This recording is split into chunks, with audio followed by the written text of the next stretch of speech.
Hello प्यारे बच्चों, आज हम कक्षा 8 का प्रश्नावली 7.2 का अध्ययन करेंगे, जिसमें है पाठ का नाम राशियों की तुलना। प्रश्न नंबर 1 लिखा हुआ है, सेल के दौरान एक दुकानदार सभी वस्तुओं के अंकित मूल्य पर 10% बट्टा देता है। 1450 रुपये अंकित मूल्य वाला एक जीन्स और 2 कमीजें, जिनमें से प्रत्येक का अंकित मूल्य 850 रुपये है, को खरीदने के लिए किसी ग्राहक को कितना भुगतान करना पड़ेगा।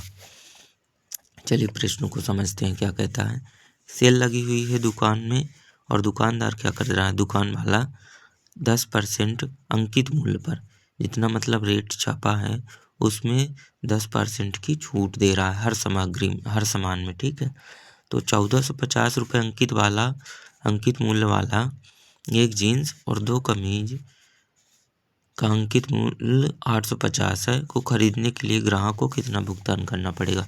तो एक ग्राहक क्या करता है, एक जीन्स खरीदता है, तो 10% इसको बट्टा मिलता है। ठीक है, तो 145 रुपये होगा 10% बट्टा इसका, तो 145 1450 में घटा देंगे तो जितना आएगा तो उसका जीन्स का प्राइस हो जाएगा विक्रय मूल्य। ठीक है, क्रय मूल्य दुकानदार ग्राहक के लिए। और शर्ट 2 खरीद रहा है, शर्ट कमीजें, तो एक शर्ट का अंकित मूल्य है 850 रुपये, तो एक शर्ट में 10% की छूट मिलेगी, तो 85 रुपये की छूट मिलेगी, तो 850 में 85 घटा देंगे। लेकिन वो 2 शर्ट खरीद रहा है, तो 850 और 850, तो 10% 850 का 85 हुआ और 10% 850 का 85 हुआ, मतलब 85 दूना 170 होगा। हाँ, 170, तो 850 और 850 मतलब 8 दूनी 16, 1700 में 170 घटा देंगे। ठीक है, तो क्या निकल के आ जाएगा, 2 कमीजों का विक्रय मूल्य ग्राहक के लिए। फिर इसका क्रय मूल्य और इसका क्रय मूल्य आपस में जोड़ देंगे। तो चलिए स्टार्ट करते हैं, शुरू करते कैसे सॉल्व होगा। दिया है सभी वस्तुओं के लिए भट्टा कितने परसेंट का है, 10% का है। 1450 रुपये वाले 1450 रुपये अंकित मूल्य वाले जीन्स का मूल्य, क्रय मूल्य ग्राहक के लिए कितना होगा, 1450 और माइनस जितनी उसको क्या मिल रही है, छूट मिल रही है। छूट कितने की मिल रही है, 10% की। किसके 10% की छूट मिल रही है, अंकित मूल्य में। अंकित मूल्य ये है 1450 का 10%, तो 10% इसको क्या करेंगे, सॉल्व करेंगे तो 145 आया। अब अंकित मूल्य में 10% की छूट, मतलब 10% अंकित मूल्य का 10% घटाना है हमें, तो हमने पहले अंकित मूल्य का 10% निकाला, फिर इसको घटा दिया, तो 1305 रुपये आया। अब 2 कमीजें जिनका अंकित मूल्य 850 रुपये है, उनका मूल्य, तो 2 गुणे 850, 2 कमीजों में मिलने वाली छूट, तो 2 कमीजों में मिलने वाली छूट क्या होगी, 850 गुणे 10% एक कमीज का, प्लस 850 गुणे 10%। ठीक है, तो कितना आएगा, 85 इधर 85 इधर, तो 170।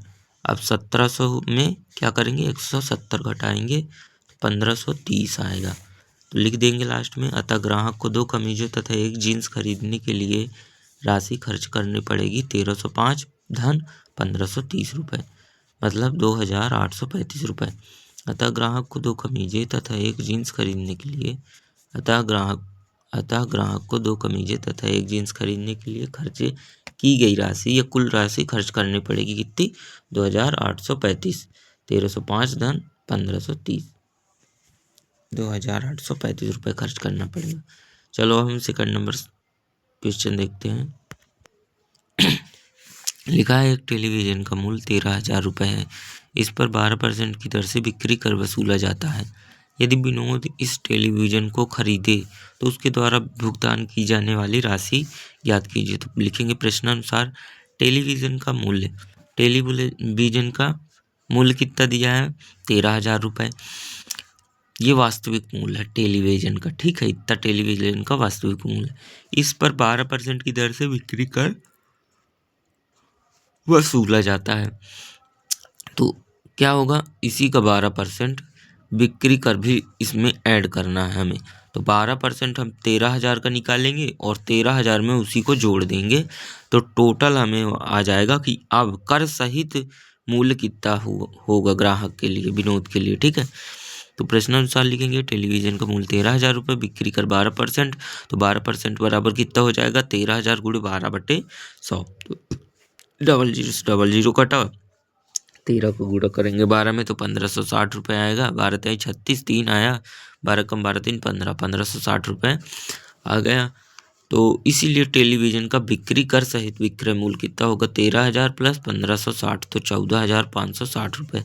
अतः लिखेंगे विनोद को इसे खरीदने के लिए 14,560 रुपये देने होंगे। ठीक है, ये हो गया आपका सेकेंड। थर्ड नंबर लिखा है, अरुण एक जोड़ी स्केट्स पहिएदार जूते किसी से खरीद कर लाया जिस पर दिए गए बट्टे की दर 20% थी। यदि उसके द्वारा भुगतान की गई राशि 1,600 रुपये है तो अंकित मूल्य ज्ञात कीजिए। देखो, अरुण क्या करता है, एक जोड़ी स्केट्स किसी से खरीद कर लाता है, ठीक है, जिस पर दिए गए बट्टे की दर कितनी थी, 20% थी। यदि उसके द्वारा भुगतान की गई राशि 1,600 रुपये है तो अंकित मूल्य ज्ञात करना है। देखो, यहाँ दिया क्या क्या है, हम सबसे पहले ये समझते हैं। बट्टा कितना परसेंट मिल रहा है, 20% मिल रहा है। अब बट्टा मिलेगा 20% किस में, अंकित मूल्य में। ठीक है, अब अंकित मूल्य का तो पता नहीं है कि कितना है, तो मान लो x भी मान सकते हो। ठीक है, अब और दिया क्या है, भुगतान की गई राशि, मतलब उसको पे की गई राशि। विक्रय मूल्य कितना है उसका, 1,600 रुपये। अंकित मूल्य में बट्टा घटाने पर 1,600 रुपये है। तो देखो, सूत्र हम लोग वही वाला लगाएंगे।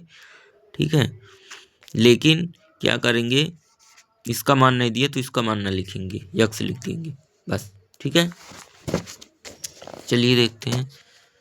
तो लिखा है, माना स्केट्स का अंकित मूल्य ₹100 था, तब बट्टा छूट कितना होगा, यक्स का 20% होगा। तो अब क्या होता है, देखो, विक्रय मूल्य बराबर अंकित मूल्य माइनस बट्टा, इतना होता है। विक्रय मूल्य बराबर अंकित मूल्य में बट्टा को हम घटा देते हैं तो विक्रय मूल्य निकल आता है। तो विक्रय मूल्य बराबर अंकित मूल्य माइनस बट्टा। तो विक्रय मूल्य का मान दिया है 1,600 रुपये, अंकित मूल्य क्या है हमारा, यक्स है, और बट्टा हमारा कितना निकल के आया है, यक्स का 20%। तो यक्स का 20% निकाल लेंगे इधर। तो इधर 1,600 रुपये बराबर 100 यक्स माइनस 20 यक्स और बट्टे में 100। तो 1,600 बराबर 80/100 एक्स। तो 10 का इधर ऊपर गुणा हो जाएगा, इधर आ जाएगा 10, 16,000 बन जाएगा 1,600 से, और ये 8 इधर बटे में जाएगा। तो यक्स बराबर कितना आएगा, 2,000।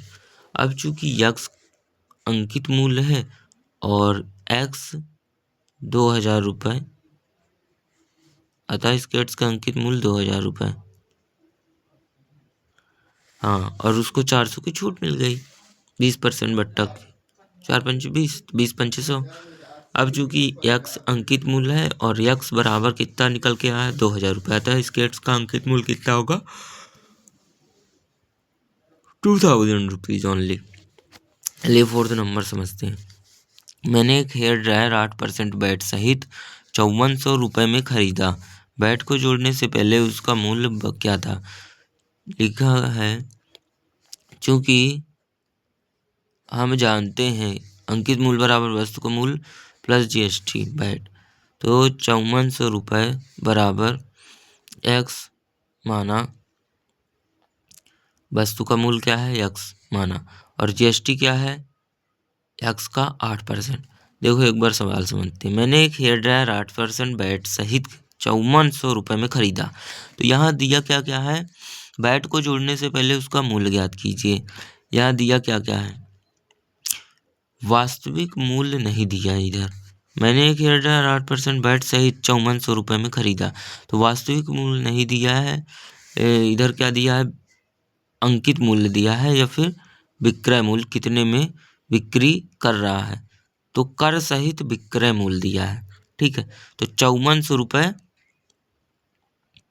दिया है, 5400 रुपये कर सहित है ये। ठीक है, अब क्या कहता है कि अंकित मूल्य मतलब विक्रय मूल्य जो बना है, तो वो देखो वस्तु का मूल्य जो वास्तविक मूल्य रहा होगा वो जोड़ने पर और कर जोड़ने पर, और इसमें देखो जीएसटी जो जुड़ता है तो वास्तविक मूल्य में जुड़ता है, ना कि अंकित मूल्य में। ठीक है, तो जीएसटी यक्स में जुड़ेगा, तो यक्स का 8% होगा वास्तविक मूल्य में, वस्तु का वास्तविक मूल्य।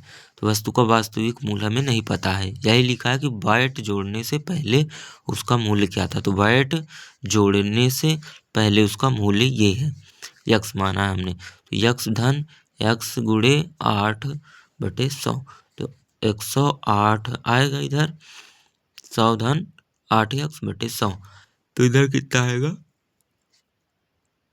5400।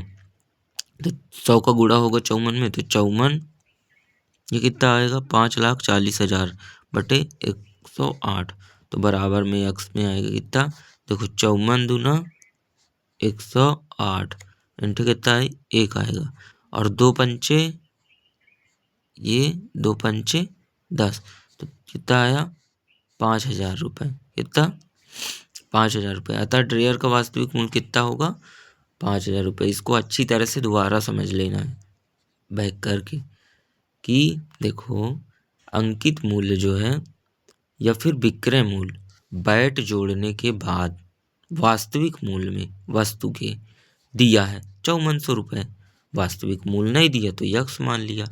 अब जीएसटी जो हमें वैट जोड़ना है वो किस पे जुड़ेगा, वास्तविक मूल्य पे, 8% वास्तविक मूल्य पे जुड़ेगा। ठीक है, तब आएगा विक्रय मूल्य टोटल। तो यहाँ से यक्स हमें फाइंड करना है वैल्यू, बस हो गया। नेक्स्ट लिखा हुआ कोई वस्तु 18% जीएसटी सम्मिलित करने के बाद रेट 1239 में खरीदी जाती है। कितने में, रेट 1239 में खरीदी जाती है। जीएसटी जोड़ने से पहले का उस वस्तु का मूल्य ज्ञात है। ये भी सेम है पूरा। तो हम जानते हैं कि अंकित मूल्य बराबर, इधर लिख देना मानव वस्तु का वास्तविक मूल्य कितना है 100 रुपये है, तो हम जानते हैं कि अंकित मूल्य बराबर वास्तविक मूल्य धन बिक्री मूल्य।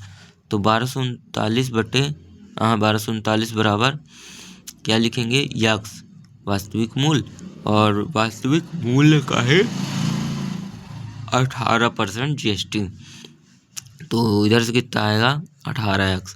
तो देखो इसका हम इसमें गुणा करेंगे तो 100x, और ये 18x एलसीएम लेना है इधर, तो बटे 100 तो 1239। तो अब ये 100 इधर आएगा तो क्या हो जाएगा, गुणे में हो जाएगा 1239 गुणे 100। अब 118x, तो 1239 कितना आया 1,23,900 आया, और बराबर में 118x आया, तो यक्स बराबर 1,23,900 बटे 118, तो यक्स बराबर कितना आया आंसर 1,050। अतः वस्तु का वास्तविक मूल्य 1,050 रुपये था, जो 18% जीएसटी जोड़ने के बाद 1239 हो गया। अतः वस्तु का